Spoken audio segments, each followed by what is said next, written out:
নমস্কাৰ বন্ধু বান্ধৱীসকল, কন্যা সন্তানৰ ভৱিষ্যত গঢ়াৰ চাবিকাঠি কেৱল পিতৃৰ হাততহে আছে নেকি?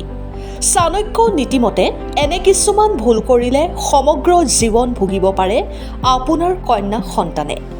এনে কি নিয়ম ভংগ কৰিলে আপোনাৰ সন্তানৰ ভৱিষ্যতত প্ৰভাৱ পৰিব পাৰে, জানিবলৈ সম্পূৰ্ণকৈ চাওক আমাৰ এই ভিডিঅ'। আচাৰ্য চাণক্যৰ নীতিসমূহ আজিও জীৱনৰ বিভিন্ন ক্ষেত্ৰত সমানেই প্ৰাসংগিক বুলি গণ্য কৰা হয়। বিশেষকৈ কন্যা সন্তানৰ লালন পালন আৰু ভৱিষ্যত গঢ়াৰ ক্ষেত্ৰত পিতৃ মাতৃৰ ভূমিকা অতি গুৰুত্বপূৰ্ণ। ইয়াৰ ভিতৰত পিতৃৰ সিদ্ধান্ত, আচৰণ আৰু শিক্ষাই বহু সময়ত সন্তানৰ ব্যক্তিত্ব আৰু ভৱিষ্যতৰ ভেটি নিৰ্মাণ কৰে। বৰ্তমান সময়ত সমাজ আৰু জীৱন যাত্ৰাৰ ধৰণ দ্ৰুতগতিত সলনি হৈছে।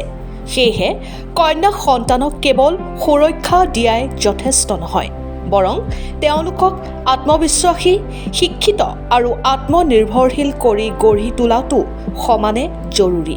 সঠিক মূল্যবোধ, স্বাধীনভাৱে সিদ্ধান্ত লোৱাৰ ক্ষমতা আৰু জীৱনৰ প্ৰত্যাহ্বানৰ মোকাবিলা কৰাৰ মানসিকতা গঢ়ি তুলিবলৈ পৰিয়ালৰ বিশেষকৈ পিতৃৰ ভূমিকা অতি গুৰুত্বপূৰ্ণ। আচাৰ্য চাণক্যৰ মতে কন্যা সন্তান কেৱল পৰিয়ালৰ সন্মানৰ প্ৰতীক নহয়, তেওঁ সমাজক আগুৱাই নিয়াৰ এক গুৰুত্বপূৰ্ণ শক্তিও।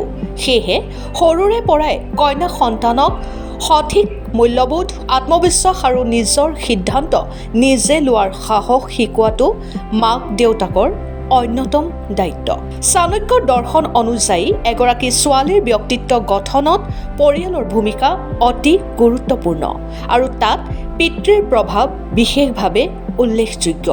সেয়েহে কন্যা সন্তানক ডাঙৰ কৰাৰ সময়ত কিছুমান ভুল এৰাই চলাটো অতি জৰুৰী, যিবোৰে কন্যা সন্তানৰ ভৱিষ্যত, আত্মবিশ্বাস গঢ়া আৰু জীৱনৰ সাফল্যৰ ওপৰত গভীৰ প্ৰভাৱ পেলাব পাৰে। কন্যা সন্তানক লালন পালন কৰাৰ ক্ষেত্ৰত দেউতাকসকলে কোনবোৰ ভুল কৰা উচিত নহয়, আহকচোন আমি জানো। আচাৰ্য চাণক্যৰ মতে কন্যা সন্তানৰ সপোন আৰু ইচ্ছাক গুৰুত্ব নিদিয়াটো এক ডাঙৰ ভুল।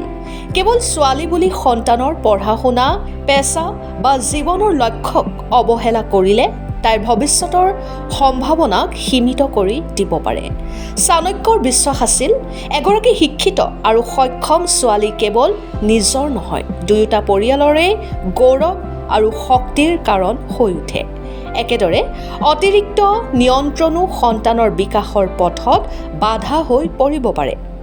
শৃংখলা অৱশ্যেই প্ৰয়োজন, কিন্তু স্বাধীনভাৱে চিন্তা আৰু সিদ্ধান্ত লোৱাৰ সুযোগ নাপালে এগৰাকী ছোৱালীৰ ব্যক্তিত্ব সম্পূৰ্ণৰূপে বিকশিত নহয়।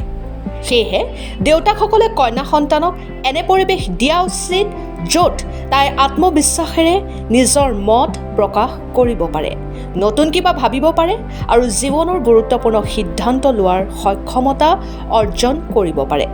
আচাৰ্য চাণক্যৰ মতে এগৰাকী ছোৱালীৰ জীৱনত তাইৰ দেউতাকেই প্ৰথম নায়ক আৰু আদৰ্শ। দেউতাকৰ আচৰণ, মূল্যবোধ আৰু জীৱন যাপনৰ ধৰণ দেখিয়েই তাই সমাজ, সম্পৰ্ক আৰু জীৱনৰ বহু গুৰুত্বপূৰ্ণ বিষয়ৰ সম্পৰ্কে ধাৰণা গঢ়ি লয়।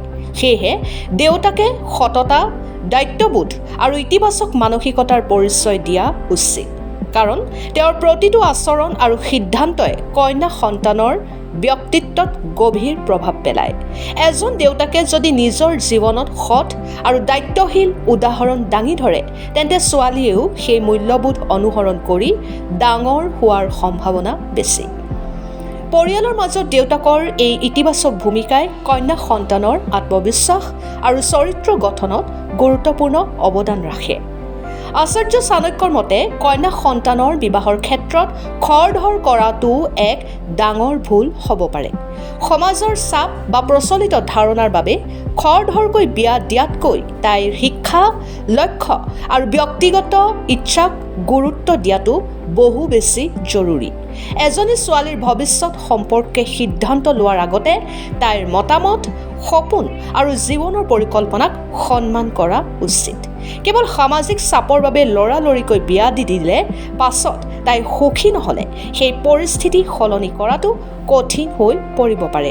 সেয়েহে কন্যাক সন্তানক যথাযথ শিক্ষা দিয়া, তাইক আত্মনিৰ্ভৰশীল কৰি তোলা আৰু তাইৰ মতামতক গুৰুত্ব দি জীৱনৰ গুৰুত্বপূৰ্ণ সিদ্ধান্ত লোৱাটোৱেই বুদ্ধিমানৰ কাম। চাণক্যৰ মতে শিক্ষিত আৰু আত্মবিশ্বাসী ছোৱালীয়ে নিজৰ ভৱিষ্যত সম্পৰ্কে সঠিক সিদ্ধান্ত লোৱাত বেছি সক্ষম। আচাৰ্য চাণক্যৰ মতে কন্যা সন্তানক নিৰাপত্তাৰ অনুভূতি আৰু নিজৰ মত প্ৰকাশৰ স্বাধীনতা দিয়াটো অতি গুৰুত্বপূৰ্ণ। এনে এক পৰিৱেশ সৃষ্টি কৰা উচিত য'ত তাই নিজৰ সমস্যা, অনুভূতি, উদ্বেগ বা প্ৰশ্নবোৰ নিৰ্ভয়ে পিতৃৰ সৈতে শ্বেয়াৰ কৰিব পাৰে। যদি ভয় বা সংকোচৰ বাবে কোনো ছোৱালীয়ে নিজৰ কথা লুকুৱাই ৰাখে, তেন্তে বহু সময়ত সেয়া ভৱিষ্যতত ডাঙৰ সমস্যাৰ কাৰণ হৈ উঠিব পাৰে।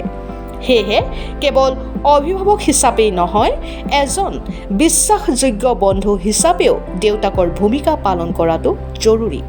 চাণক্যৰ মতে পিতৃ আৰু কন্যাৰ মাজত বিশ্বাসভিত্তিক সম্পৰ্ক থাকিলে কন্যা সন্তান আত্মবিশ্বাসী হৈ উঠে, সঠিক সিদ্ধান্ত ল'বলৈ শিকে আৰু জীৱনৰ বিভিন্ন প্ৰত্যাহ্বান আৰু দৃঢ়তাৰে মোকাবিলা কৰিব পাৰে।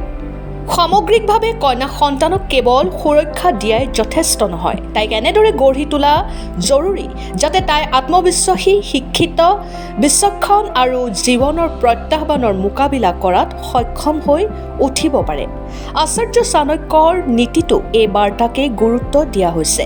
সঠিক মূল্যবোধ, স্বাধীন চিন্তাশক্তি, সিদ্ধান্ত লোৱাৰ সাহস আৰু আত্মনিৰ্ভৰতাৰ শিক্ষাই এজনী ছোৱালীৰ ভৱিষ্যতক আৰু উজ্জ্বল কৰি তুলিব পাৰে।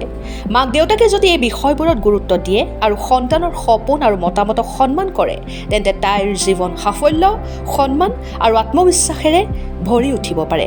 চাণক্যৰ শিক্ষা অনুযায়ী এগৰাকী কন্যা সন্তানক শক্তিশালী আৰু সক্ষম মানুহ হিচাপে গঢ়ি তোলাটোৱেই সন্তানৰ বাবে হ'ব আটাইতকৈ ডাঙৰ উপহাৰ।